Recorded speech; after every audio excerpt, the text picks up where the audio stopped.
Donc, le conseil en gestion patrimoine, il faut savoir que c'est un métier qui est très réglementé. Donc, ce métier-là, pour le réaliser, il faut avoir plusieurs habilitations. Et ça peut être un premier filtre quand vous êtes face à un professionnel, voir si déjà c'est quelqu'un qui est habilité et réglementé par les instances de contrôle, que ce soit l'AMF, la CPR ou l'ANACOFI. C'est, on va dire, les gendarmes des finances. L'AMF, c'est au niveau de l'Europe, la CPR au niveau de la France, et l'ANACOFI, c'est une association obligatoire pour les conseillers en investissement financier. Je ne vais pas trop loin sur ça, mais il faut savoir que c'est un métier qui est très réglementé où il y a des engagements comme l'éthique du conseil, la confidentialité des données. C'est des questions qu'on peut se poser parce que moi, à titre perso, je conseille aussi ma famille, mes amis, toute cette partie-là. Et donc, du coup, on peut se poser la question, est-ce que peut-être lors d'un apéro, d'un repas ou ce genre de choses, est-ce qu'il ne va pas parler de nos données? Et c'est des engagements qui sont très importants dans ce métier-là. Et si on ne les respecte pas, on a de lourdes sanctions. On travaille en 4 étapes. Donc, alors, on travaille en 4 étapes et ces 4 étapes sont très importantes. Ça, c'est tout le processus que l'on suit. La première étape, c'est la prise de connaissance. Prise de connaissance, je vous le détaille après, mais en gros, c'est arriver moi à me présenter à quelqu'un et que la personne se présente à moi. Étape 2, c'est les stratégies patrimoniales et préconisations. C'est-à-dire, c'est le moment où là, je vais amener des connaissances aux gens par rapport à leur patrimoine pour qu'on ait le même langage pour la suite et pour qu'ils comprennent après les préconisations et stratégies patrimoniales. Si de suite, on voit directement le produit d'investissement et qu'on se dit, waouh, c'est bon, ça fait 10% par an garanti, comme la phrase qu'il pouvait y avoir juste avant, ah ben super, j'ai envie d'y aller. Mais en fait, peut-être qu'il faut regarder un peu plus loin que ça.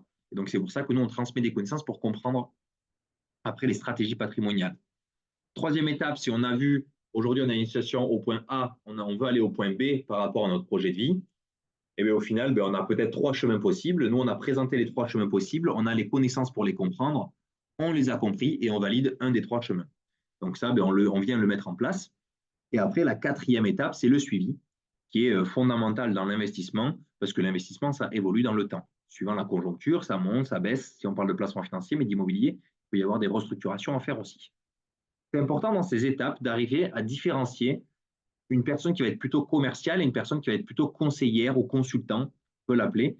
Alors là, vous allez comprendre que je prêche pour ma paroisse, bien entendu. Moi, je suis consultant et conseiller. Mais c'est important pour vous d'arriver à faire la différence entre les deux. Un commercial, lui, va plutôt avoir la stratégie et ça peut être complètement OK, suivant nos attentes et suivant ce qu'on a besoin. Il y a des gens qui n'ont pas besoin de cette prise de connaissance, d'études patrimoniales poussées, toute cette partie-là.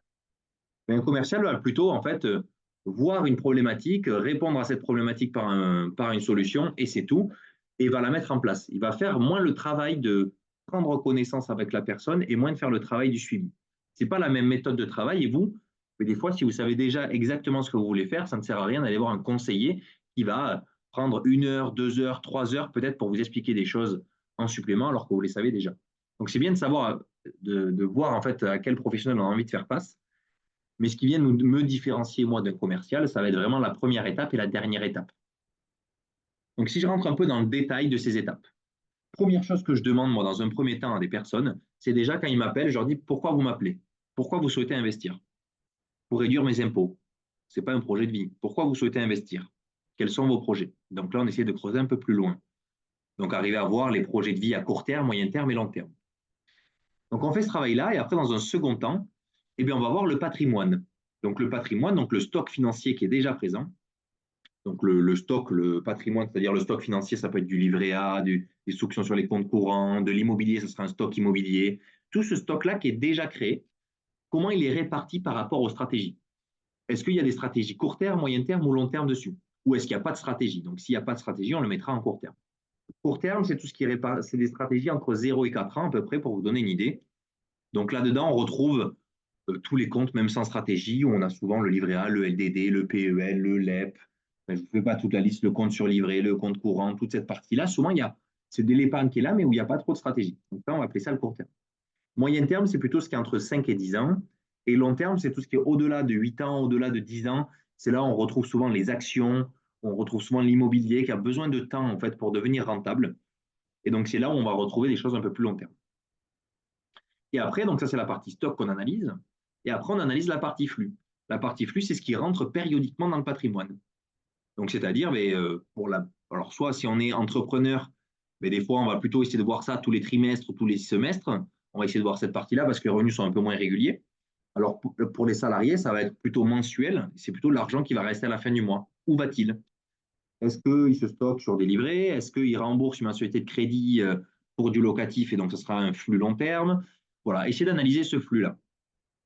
Important et en fait de comprendre que notre job, à partir de ce moment-là, il n'est pas très très compliqué. Nous, on a les projets de vie de la personne. Donc, moi, je vais demander tous les projets de vie.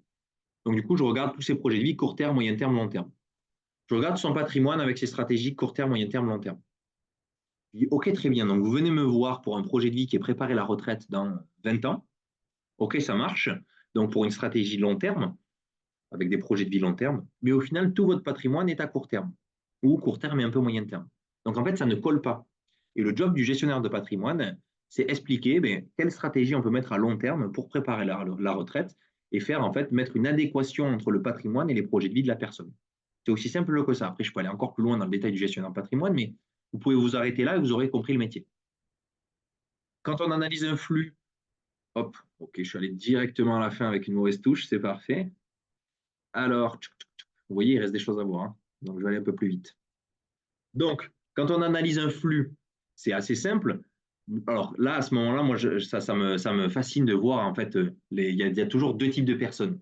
Il y a les personnes sur leur flux mensuel qui sont un peu plus à la one again, j'aime bien appeler ça comme ça, c'est-à-dire qu'ils vont être très peu structurés et ils vont me dire, et ça me va très bien comme ça. Voilà, ben, tous les mois, des fois, il me reste entre 500 et 0 ou moins 100.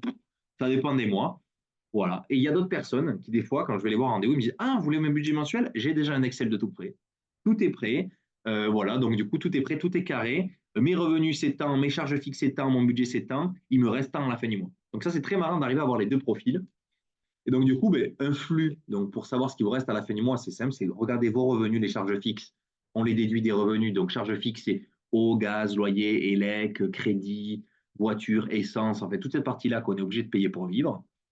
Donc, quand on déduit les charges fixes des revenus, ça nous donne un budget. De ce budget-là, on a tous notre train de vie. Et là, il est propre à chacun, mais on a ce train de vie. Donc, ça peut être les restaurants, ça peut être toutes les dépenses variables, le coiffeur, toute cette partie-là. Et donc, une fois qu'on a déduit les charges fixes et le train de vie des revenus, il nous reste une partie ou pas. Donc, s'il ne reste pas de partie, à ce moment-là, j'essaie d'expliquer aux gens comment structurer leurs dépenses mensuelles. Donc, soit je leur dis, soit pour vous, c'est que vous n'avez peut-être pas assez tous les mois pour avoir la vie que vous souhaitez. Donc, peut-être changer de boulot et avoir des revenus plus grands si vous ne voulez pas changer votre dépense mensuelle. Ou soit, mais des fois, moi, il y a des choses, c'est tout bête, hein, mais là, ce n'est pas le conseiller qui parle, c'est plutôt Pierre Glaise. Mais en gros, il y a des personnes à qui je dis, vous payez Netflix, Amazon, Canal, SFR avec la box à 60 euros par mois avec les téléphones. Je ne sais pas, je pourrais cumuler des assurances sur cette partie-là. Et je dis, déjà, si on enlève une partie de ça et qu'on essaie de restructurer, voilà, peu importe, à part si c'est essentiel pour vous, mais des fois, on peut retrouver peut-être 100, 150 euros par mois à investir. Et des fois, si on investit 150 euros par mois pendant 20 ans, dans 20 ans, c'est plus du tout le même train de vie, quoi. Donc, c'est ça qui est assez intéressant à voir. Et après, même, moi, à titre perso, tout bête, hein, mais il y a 2 mois, j'ai changé mon assurance auto qui était à 70 euros par mois. J'ai fait un petit comparateur auquel je me suis fait démarcher et j'ai regardé, elle est passée à 20 euros par mois. Et j'ai gagné 50 euros par mois. Et 50 euros par mois pendant 30 ans, ça peut faire une retraite ou une partie déjà.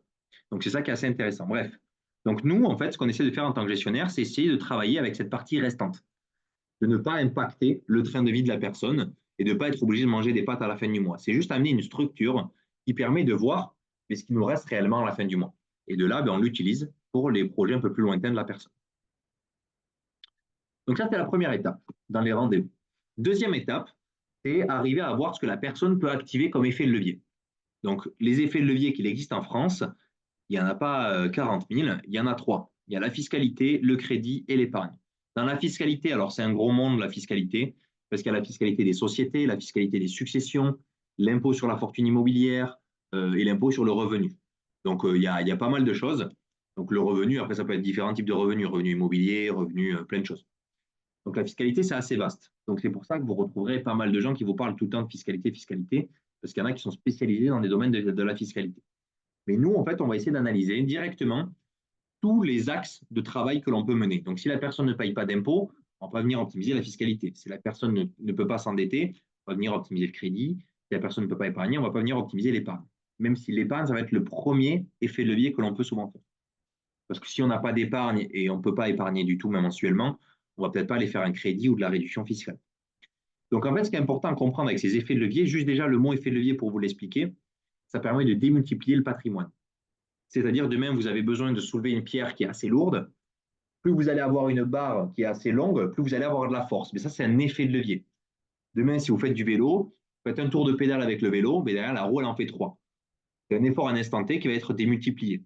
Mais dans le patrimoine, plus on va activer d'effets de levier, donc si on fait un investissement, on va activer la réduction fiscale, le crédit et l'épargne, plus on va activer ces effets de levier-là, plus le patrimoine va se démultiplier dans le temps. Donc nous, on voit déjà ce que la personne peut activer. On lui amène les connaissances en fonction de ce qu'elle peut activer, ce qui peut lui servir, parce qu'on va en parler par la suite. Une fois qu'on sait tout ça, qu'on a fait un micmac, donc ses projets de vie, tout est carré, on arrive à bien comprendre la situation de la personne et on voit ce qu'elle peut activer. On met tout ça dans un saladier, on mélange, on fait l'étude patrimoniale et ça nous donne les solutions sur lesquelles on peut se positionner. Et pareil, encore une fois, des solutions en France, il n'en existe pas 46 000. Donc, il existe les placements financiers où dedans, il peut y avoir plusieurs comptes possibles. Il existe l'immobilier locatif où dedans, il y a plusieurs solutions possibles, que ce soit du neuf, du meublé, du Airbnb, de la colocation, ce que vous voulez. Et après, il existe les SCPI. Donc, les SCPI, c'était un webinaire passé. Donc, si vous voulez le webinaire, il a été en replay, donc vous pouvez le demander à la personne qui vous a invité. Donc, elle pourra vous donner le replay. Mais les SCPI, pour vous faire très simple, c'est un juste milieu entre l'immobilier et les placements financiers. On investit sur une structure qui, elle, détient de l'immobilier et nous, derrière, on reçoit des loyers immobiliers. Donc, c'est plutôt intéressant. Mais pour l'instant, nous, on est à l'heure des placements financiers. Donc, du coup, en fait, nous, quand on fait cette étude patrimoniale, après, on va venir présenter les bonnes pratiques à avoir sur ces domaines-là et pourquoi c'est intéressant pour la personne par rapport à ses projets de vie. Donc, ça, c'est l'étape 2. L'étape 3, maintenant. Donc, l'étape 3, quel est le rôle, en fait, du gestionnaire dans cette mise en place? Donc, dans la mise en place, le gestionnaire, ça va être l'interlocuteur unique. Nous, ce qu'on cherche, c'est vraiment être l'interlocuteur unique de la personne, être tout le temps là pour la personne. Et quand on va peut-être ouvrir un compte avec quelqu'un, on ne va pas appeler un banquier pour ouvrir un compte. C'est nous qui avons directement la plateforme et qui ouvrons le compte directement. On se positionne en qualité de banquier à ce moment-là. Donc, ce qui est important pour nous, c'est d'avoir déjà d'être l'interlocuteur unique de la personne, accompagné dans tous les rendez-vous. Quand on fait de l'immobilier, on est obligé de passer chez un notaire. Et je ne sais pas si vous avez déjà acheté des biens immobiliers, mais quand on est chez un notaire, on dit très souvent oui, oui, oui, oui, vous avez compris, oui, oui, oui, oui. Il y a plein d'investisseurs qui font ça. On sort du rendez-vous notaire et je dis est-ce que vous avez compris quelque chose? Oh, pas grand-chose. Bon, du coup, on va reprendre 1 heure et on va essayer de comprendre ce que vous avez mis en place quand même. Ça va être important. Donc, du coup, c'est très, très important. Après, le notaire, c'est souvent des discours qui sont élitistes. Donc, voilà. C'est cette partie-là qui est importante pour nous. Mais le plus important, c'est sélectionner les solutions d'investissement. C'est-à-dire, demain, vous voulez investir, mais le but du gestionnaire, c'est être le chef d'orchestre du patrimoine et vous orienter et dire on va aller 40% sur l'immobilier, 60% sur les placements financiers, ou un peu sur les SCPI, ou un peu sur la réduction fiscale. Attention, il faudra faire attention à la succession. Là, on est juste sur l'impôt sur la fortune, par exemple. Et arriver à voir tout ce panel-là, essayer d'arriver à avoir une vision d'ensemble, une vision globale du patrimoine pour bien orienter la personne. Ce qui arrive en fait très peu, dans pas mal de professions. Alors, mon but, c'est vraiment pas de taper sur les autres professions, et je précise, je ne veux pas marcher sur les autres pour me valoriser, ce n'est pas le but, mais je vous l'explique parce que c'est ce qui se passe aussi. Donc, un banquier, par exemple, ou un agent immobilier, ou un promoteur, ou un assureur, ou un comptable, ou n'importe où un notaire, ce sont des gens qui vont avoir des expertises très poussées dans leur métier. Et en fait, quand ils vont donner des conseils, ils vont avoir complètement raison, mais par rapport à leur expertise. Et souvent, ils vont manquer de cette vision globale. Un banquier va être très très fort en placement financier. Ça dépend lesquels, je précise quand même, mais la plupart vont être forts en placement financier. Un promoteur va être très fort en immobilier, un agent immobilier aussi. Mais quand vous allez voir, encore une fois, je l'ai dit au début, mais vous allez voir un agent immobilier, il ne va pas vous parler de placement financier, c'est évident. Mais c'est ça en fait le rôle du gestionnaire, c'est accompagner la personne sur la globalité. C'est pour ça qu'on se concentre plus sur la partie projet de vie, accompagnement et prise de connaissance. Parce qu'on peut accompagner sur l'ensemble. On ne va pas avoir d'intérêt économique à dire ça c'est mieux, ça c'est mieux. Donc ça, c'était la mise en place. Et la quatrième étape, du coup, c'est le suivi. Donc le suivi, mais ça, c'est donc un schéma, un super beau schéma qui se déroule. Mais en gros, le suivi, ça se fait de 3 façons. Suivi administratif, donc on accompagne les gens dans la fiscalité, donc quand on doit faire des déclarations fiscales, toute cette partie-là. Le suivi conjoncturel, si les marchés financiers montent, monte, baisse, mais il faut peut-être faire des choses en ce moment-là. Par exemple, si les taux de crédit en ce moment sont élevés, ben, il y a peut-être des choses à faire. Il y a peut-être des coûts à faire dans l'immobilier parce qu'il y a moins de gens qui achètent aussi l'immobilier. Il y a pas mal de choses à faire. Et après, le troisième suivi qui est possible, c'est les aléas de la vie. Et des fois, vous aurez peut-être des bonnes nouvelles et des mauvaises nouvelles dans la vie. Mais ça, il faut arriver à accompagner la personne par rapport à ça. Moi, il y a des gens que j'ai vus il y a 3 ans, leur projet de vie ont complètement changé aujourd'hui. Ils ont acheté une maison, ce n'était pas prévu. Ils se sont mariés, ce n'était pas prévu. Ou justement, ils avaient prévu de se marier et ils ne se sont pas mariés parce qu'ils ne sont plus ensemble. Il y a plein de choses, en fait, à structurer au fur et à mesure de la vie. Ce n'est pas avec une signature que vous ferez un patrimoine. Et dans mon mode de développement, je n'ai pas de carte de visite, je ne fais pas de phoning, pas de tractage, pas de porte-à-porte, pas tout ça. Parce que pour moi, c'est important de se développer par la recommandation. C'est un métier, et on le sait, qui est très tabou. Parler d'argent, c'est très compliqué en France. Tout le monde a peur du risque dans les investissements. Tout le monde a ça. On manque de connaissances. Donc, toujours le manque de connaissances, ça crée une peur et c'est complètement OK. Et donc, en fait, le fait de se développer par la recommandation, ça amène deux choses très positives. La première, c'est qu'on se dit, si ce professionnel arrive à vivre avec que de la recommandation, c'est que généralement, il ne fonctionne pas trop mal. Donc, ça crée un climat de confiance. Et deuxième chose, c'est que le fait de se développer par la recommandation, ça permet d'avoir beaucoup plus de temps à accorder à mes investisseurs actuels. Si demain, je me développais et que je devais faire du porte-à-porte 40% de mon temps, et je ferais beaucoup moins de suivi avec les personnes. Donc, en fait, tout ça, c'est un cercle vertueux. Et c'est quelque chose qui est dur à mettre en place au départ à la création d'une entreprise et qu'une fois qu'il est mis en place, et bien derrière, ça fonctionne beaucoup mieux. Vous verrez beaucoup de professionnels et de personnes qui vous diront que la recommandation, c'est ce qui marche le mieux. Mais moi, j'aime bien leur demander, très bien, mais du coup, est-ce que tu as un budget com qui est uniquement que sur la recommandation? Ah ben non, j'ai un budget com quand même. C'est important d'avoir des flyers, c'est important de... Ok, d'accord. Donc, c'est pas que 100% la recommandation, même si c'est ce qui marche le mieux pour toi. Donc, important. Et donc, du coup, ben, nous, on a accès sur 100% de recommandations. C'était la dernière étape par rapport au métier de gestionnaire de patrimoine.